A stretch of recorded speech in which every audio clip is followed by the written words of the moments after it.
47 வயசுல 47 வயசு வரைக்கும் அவர் கடினமே அவர் ஆகும். அதே பண்ணல. அவர் ஃபாரின் போனேன், அங்கே வந்தேன், இங்கே இருந்தேன், அங்கே போனேன். அப்புறம் பார்த்தா அவர் கொஞ்சம் வயசான தோற்றமாக இருக்குது இல்லையா? அவருக்கு கடைசி வரைக்கும் நம்ம கல்யாணமே ஆகாது போல இருக்குதுன்ற எண்ணத்துக்கு வந்துட்டார். பையன் வந்து 40 வயசு ஆனாலும் கல்யாணம் பண்ணின்னு வராங்க.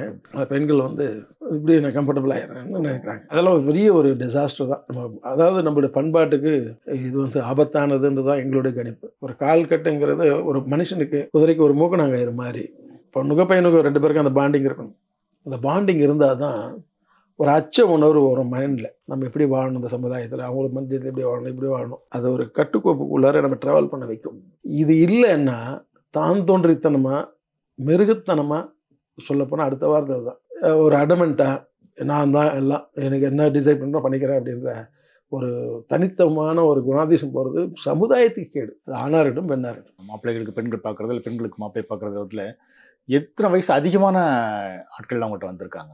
47 வயசு எல்லாம் வந்திருக்காங்க. இன்னும் ஒரு கேஸ் வந்து 47 வயசுன்னு சொல்கிறது ஆணுக்கு 47 வயசில் 47 வயசு வரைக்கும் அவர் கடினமே ஆகும். அவர் அதே பண்ணல. அவர் ஃபாரின் போனேன், அங்கே வந்தேன், இங்கே இருந்தேன், அங்கே போனேன். அப்புறம் பார்த்தா அவர் கொஞ்சம் வயசான தோற்றமாக இருக்குது இல்லையா? அவருக்கு கடைசி வரைக்கும் நம்ம கல்யாணமே ஆகாது போல இருக்குதுன்ற எண்ணத்துக்கு வந்துட்டார். இருந்தாலும் ரெஜிஸ்டர் பண்ணி வைக்கிறேன் சார், எதனா இருந்தால் சொல்லுங்க அப்படின்னு. பட் அவருக்கு ரொம்ப கஷ்டம்தான். அந்த 47 வயசுலேருந்து வரது வரக்கூடியவங்கலாம் ரொம்ப கஷ்டம்தான். அவருக்கு அமைஞ்சுதா? அமைஞ்சது அப்புறம் அமைஞ்சது.